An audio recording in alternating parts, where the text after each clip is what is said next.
प्रश्न है आपका कि इंडिया में रहने वाले लोग बहुत हार्ड वर्किंग करते हैं, उसके बावजूद सफ़र बहुत करते हैं, पूजा पाठ भी बहुत करते हैं, धर्म ध्यान जप तप भी बहुत करते हैं, फिर भी इतना कष्ट उठाते हैं। और फॉरेन में रहने वाले लोग इतना कोई पूजा पाठ जप तप करते ही नहीं है और उनकी लाइफ कुछ इस टाइप की है कि वो बहुत कम कष्ट उठाते हैं और बहुत जल्दी सफलता पा लेते हैं। उसका क्या कारण है? यही आपका प्रश्न है ना। उसका क्या कारण है? तो यहाँ there are so many reasons, बहुत सारे कारण हैं। पहली बात तो यह कि भारतीय आदमी के सोच का तरीका ही दूसरा है और आउट ऑफ इंडियंस के सोच का तरीका ही दूसरा है। हमारे यहाँ पर हर सोच में स्पष्टता का अभाव है, क्लैरिटी नहीं है। हम लोगों के यहाँ विजन की क्लैरिटी नहीं है। मैंने कल भी एक एग्जाम्पल दिया था। यहाँ हम लोग क्या करते हैं, सुबह पूजा पाठ करते हुए धन की निंदा करेंगे, मोह माया की निंदा करेंगे, इन सबको दुख का घर बताएंगे, इन सबको खारा जहर बताएंगे और 2 घंटे बाद इस खारे जहर को पाने के लिए सारे जहरीले काम अपनाएंगे। सच बोल रही हूं या नहीं? हमारे यहाँ विजन की क्लैरिटी नहीं। आप चाहते क्या हो, स्पष्ट तो बनो। फॉरेन के आदमी के पास में ये फॉर्मेलिटीज नहीं है, वो उसका विजन क्लियर है। पैसा चाहिए तो पैसा चाहिए।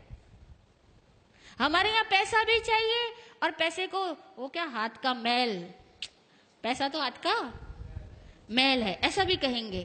यार लक्ष्मी का अपमान भी करेंगे, लक्ष्मी भी चाहिए। कैसे चाहिए, कैसे मिलेगी? इसी तरह से घर वालों का प्यार भी चाहिए और बात बात में घर वालों को डांटेंगे, उनकी इज्जत खत्म करेंगे और उनको ये फील करवाएंगे कि तुम तो कुछ समझदार ही नहीं हो, जो समझदार हो वो तो मैं ही आदमी हूं बस। अब बता घर में कैसे प्रेम रहेगा? हमारे यहाँ बड़ी औपचारिकताएं हैं, बिना रिस्पेक्ट दिए हम कुछ पाना चाहते हैं। और दूसरी बात, हमारे यहाँ बेईमानियां बहुत है। फॉरेन के आदमी में स्पष्टता तो है ही, ईमानदारी भी बहुत है। हमारे यहाँ तो विश्वास ही गलत है। हर आदमी सोचता है झूठ बोले बिना पैसा हो नहीं सकता, टैक्स तो चुराना ही पड़ेगा, भाई भाई में झगड़े तो होंगे, मतलब हम लोग मान के चलते और अपने गलत विश्वासों के तहत जिंदगी जीते हैं। हमें एक्चुअल में कहे ना तो धार्मिक लोगों को भी जीने का सही सलीका नहीं आता। और दूसरी बात, ये धर्म करते किस लिए हैं? ईमानदारी से पूछना, धर्म किस लिए करते हैं? मोक्ष वोक्ष की तो सारी बातें हैं। हर आदमी, कोई किसी को मोक्ष नहीं चाहिए। और वो धर्म भी किस लिए करता है? धर्म भीरू होने की वजह से धर्म करता है। हम लोग धर्म क्यों करते हैं पता? धर्म भीरू है,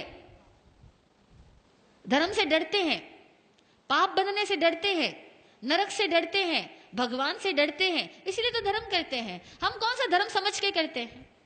वो लोग थोड़ा भी करेंगे या नहीं भी करेंगे, कम से कम जीने का विज्ञान समझते हैं कि लाइफ कैसे मूव करती है, उसका साइंस समझते हैं, फिर जिंदगी को जीते और खुल के जीते हैं। हमारे यहाँ तो हर चीज औपचारिक है। भूख लगी होगी ना, तब भी कोई कह भी देना कि खाना खा लो तो कहेंगे नहीं नहीं पेट भरा हुआ है, अभी घर से खा के आया। हाँ, नहीं बोलते? किसी के घर चले जाओ आप लोग और सामने वाला बोले कि खाना खा लो और आपको भूख भी लगी है, तभी कहोगे नहीं नहीं जी भूख बिल्कुल नहीं, अरे भाभी जी कष्ट मत करो, मैं तो घर से खा करके आया हूं। और सपोज वो दोबारा तिबारा कहेगा ना तो खा लोगे। खाओगे या नहीं खाओगे? कहने का मतलब यह हुआ कि हमारे यहाँ पर धर्म के नाम पर भी डर चलता है, रिश्वतखोरी चलती है, क्योंकि हम तो भगवान को साफ साफ रिश्वत देके आते हैं। देते या नहीं देते? मंदिरों में जाते हैं, साफ रिश्वत देते हैं, भगवान मेरा ये काम कर देना, मैं ये चढ़ा दूंगा।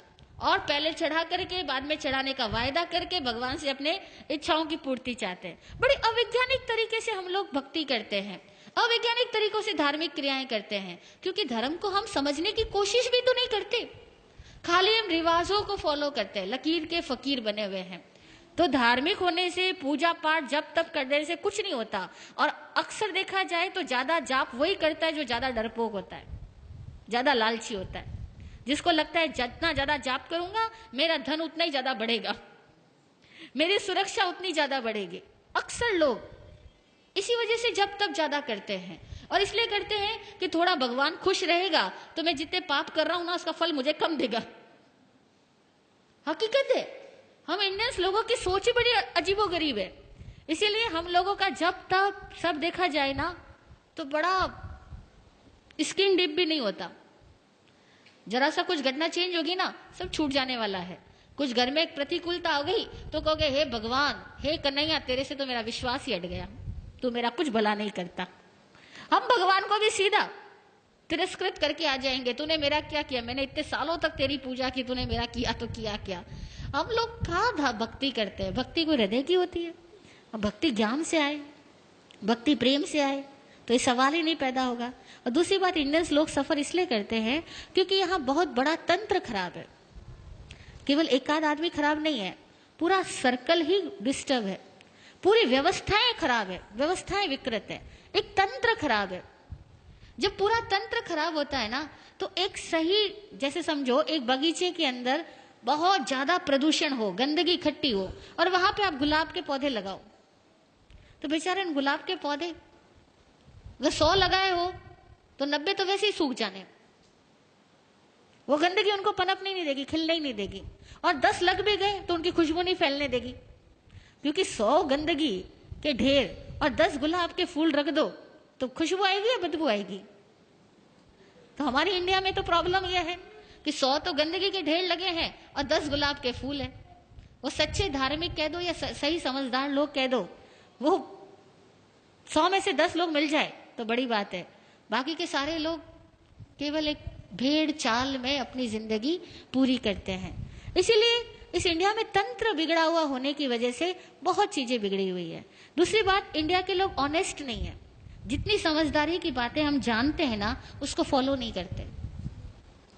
आपने कितनी बार सुना सफाई रखनी, यत्न से काम करना, लेकिन अभी यहां भी खाना होगा ना तो भी लोग सफाई नहीं रखेंगे, यत्न से काम नहीं करेंगे। कितनी बार सुना होगा अपना काम खुद करना, बच्चों को हम कहते हैं अपना काम खुद करना, लेकिन आप इतने बड़े हो गए, आप भी यहां से जाओगे ना, कोई लोग ये नहीं सोचेगा कि कुर्सी का ढेर पड़ा है, अपनी कुर्सी उठा के उसी पे रखूं। हर आदमी कुर्सी छोड़ के ही जाएगा। और मैं इतनी बार यहाँ कह चुकी हूं, लेकिन मैं रोज देख रही हूं कि यहाँ कोई 1 या 2 आदमी मुश्किल से होता है जो अपनी कुर्सी व्यवस्थित रख के जाता है, बाकी सब ऐसे ही छोड़ के जाते हैं। We are not honest. यहाँ लिखा हुआ जूते वहां खोलना, लेकिन हर बार बाहर बैठे हुए आदमी को कहना पड़ता है कि जूते वहां खोलो, आंटी जी यहाँ मत खोलो। क्यों? मतलब छोटी मोटी बातें भी, मैनर्स की बातें भी हमारे पास में नहीं है, क्योंकि हम सारे लोग स्वच्छंदी है। शास्त्र में एक वर्ड आता है स्वच्छंदी, मनमानी करने वाला। हम सारे लोग इस तरह के हैं, हम सब अपनी मनमानी से जीना चाहते हैं, हमें डिसिप्लिन पसंद नहीं है। और कोई दूसरा हमें डिसिप्लिन में रहने को कह दे, उस आदमी से तो मुंह चिढ़ा लेते हैं, उस आदमी से तो अपनी दूरियां बनाना शुरू कर देते हैं, क्योंकि इसने मुझे कैसे कह दिया। हम वहां जाना ही बंद कर देंगे। ईमानदारी की बात है, ये हम साधु इसलिए आप हमें माफ कर रहे हो, बाकी कोई और आदमी आकर के आपको कुछ कह देना, अनुशासन के नियम यहाँ पर, आप कहोगे इस जगह जाना ही नहीं दोबारा। सच है। इसीलिए आसान नहीं है। इंडियंस लोगों को अपने आप को पहले ईमानदार बनाना होगा, अपनी सोच को वैज्ञानिक बनाना होगा, और अपने हर कार्य को सही तरीके से करने की कला सीखनी होगी। तब कहीं जाकर के इंडिया फॉरेन कंट्रीज के लोगों की तरह एक सुलझी हुई जिंदगी जी पाएगा। और कम से कम हमारे यहाँ साधु संत भी, सॉरी टू से, गुस्ताखी माफ, मिच्छामि दुक्कडम, साधु संत भी लोगों को जीने का सही तरीका नहीं बतला पाते हैं। वे भी लोगों को डराते हैं अथवा लालच से भरते हैं, और साधु संतों के कारण भी हमारे समाज की सभ्यताएं विकसित नहीं हो पाती। और ये भी एक बहुत बड़ा कारण है कि साधु संत खुद भी समझदार नहीं होने की वजह से इतनी सारी पब्लिक के लेवल को रेज नहीं कर पाते, और फिर जो वाकई समझदार लोग हैं वो साधु संतों के पास आना भी पसंद नहीं करते, नहीं पसंद करते। उसका कारण साधु संत स्वयं है। तो दुनिया में भारत में इतने ज्यादा सन्यासी है, इतने ज्यादा साधु लोग हैं, हर धर्म के अंदर, हिंदुओं में भी हजारों भरे पड़े हैं, जैनियों में भी भरे पड़े हैं, इतने साधु है। लेकिन वो सारे साधु ईमानदारी से अगर साधु होते तो भारत का कुछ और नक्शा होता। लेकिन हम लोग ईमानदार साधु नहीं और ईमानदार समणोपासक नहीं, अब दोनों में ही कमियां हैं। तो भैया ऑल ओवर कहते हैं अब जैसा बाप वैसा बेटा, तो करे क्या, है ना। ओके, जय हो। हाँ बोलिए सुनीता जी।